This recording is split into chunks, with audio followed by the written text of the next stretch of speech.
Godina Harargee Lameenitti maqaa buusii garaagaraatiin saamichi uummata irratti deemaa jirutti fufuun dhaga'ameeti jira. Godina Harargee dhiyaa fi baatti maqaa buusii garaagaraatiin qaamonni mootummaa godinaa fi aanaa dirqisiisanii uummata irraa maallaqa guuraa jiraachuu odeeffannoon qaamolee hawaasaa garaagaraa qorateen Hegeree Miidiyaa Neetwoorkii mirkaneesseeti jira. Caaseffamaa sirnaa bulchiinsa haarawaatti daachuudhaan kaabineen godinaalee Harargee Lameen karaa qajeelfamaa mootummaa hin hordofneen qonnaan bulaa irraa maallaqa guuraa jiraachuun mirkanaa'eeti jira. Caasaan mootummaa aanaa fi godinaa sababoota garaagaraa adeemsifachuudhaan dirqisiisanii akkaataa qajeelfamaa mootummaa naannoo Oromiyaa faalleessuun qonnaan bulaa irraa maallaqa guuraa kan jiran ta'utu himama. Caaseffama bulchiinsa haarawaa mootummaa naannoo Oromiyaatiin diriiree ilaalchisee abbaan araddaa yookaan bulchaa araddaa haarawaa qobsiisa sababa ja'uun abbaa warra tokkorraa qarshii 300 hanga 500 kan fuudhan yoo ta'u, akkasuma deeggarsa paartii sababa ja'uun ji'aan qarshii 300 hanga 500, deeggarsa milishaa sababa ja'uun ammoo ji'aan qarshii 150 hanga 300, akkasumas midhaan hanga kiiloo 5 deeggarsa busaa gonofaatiif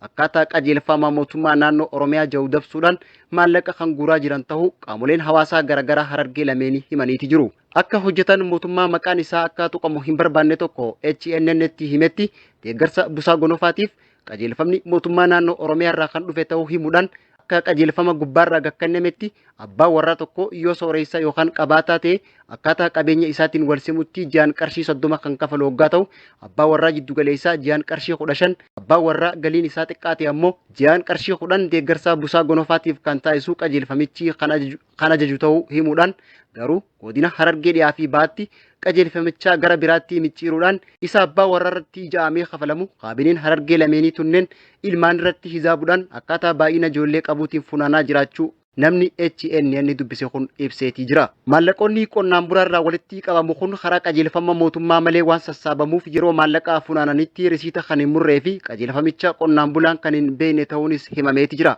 Akka jiraattonni godina Harargee ba'aa aanaa Baroodaa Gooroo guutuu Harargee dhiyaanaa Xuulloo Shanan Dhungootii fi Odaa Bultuum Hegeree Miidiyaatti himanitti namni qajeelfama gaafatee fi wayita kaabineen kana raawwattu mormee kan hidhamuu fi siyaasaa wal qabsiisuudhaan shanee deeggarta jechuun mana hidhaa galuudhaan kan tumamu ta'uunis ibsameeti jira. Waggoota dhiyoo as gatiin jimaa gabaa irratti rakishuudhaan qonnaan bulaan Harargee beelawaa kan jiruu fi sababa kanaaf daa'imman hedduunis barnoota addaan kutuunis ibsameetii jira.